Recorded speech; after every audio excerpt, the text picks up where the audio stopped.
మీద మీకు ఎక్స్ప్లెయిన్ చేస్తాను 1 by 1. Just listen. చూడండి అమ్మా, ఇందాకటి సేమ్ మన శాంపుల్ స్పేస్ ఏంటంటే దీని మీద మీకు ఎన్ని పాసిబిలిటీస్ ఉన్నాయో నేను రాస్తున్నాను.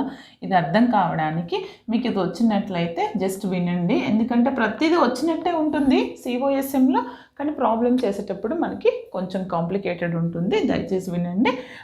ఇక్కడ మనకి ఇది ఈవెంట్ తీసుకున్నాను, దీనికి నేను ప్రాబబిలిటీ నాకు ఏమొచ్చింది, పి ఆఫ్ ఈ అంటే పి ఆఫ్ ఈ1 ఏమొచ్చింది, నెంబర్ ఆఫ్ ఈ1 బై నెంబర్ ఆఫ్ ఎస్. అంటే ఏంటిది, ప్రాబబిలిటీ హెడ్స్ పడడానికి 1/4 వచ్చింది. సేమ్ నేను ఇంకొక ఈవెంట్ తీసుకుంటున్నాను బేట.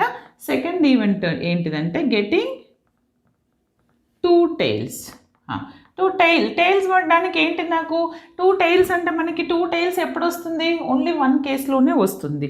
అంటే అప్పుడు నాకు నెంబర్ ఆఫ్ ఈ1 ఏమవుతుంది, ఇక్కడ నెంబర్ ఆఫ్ ఈ2 నెంబర్ ఆఫ్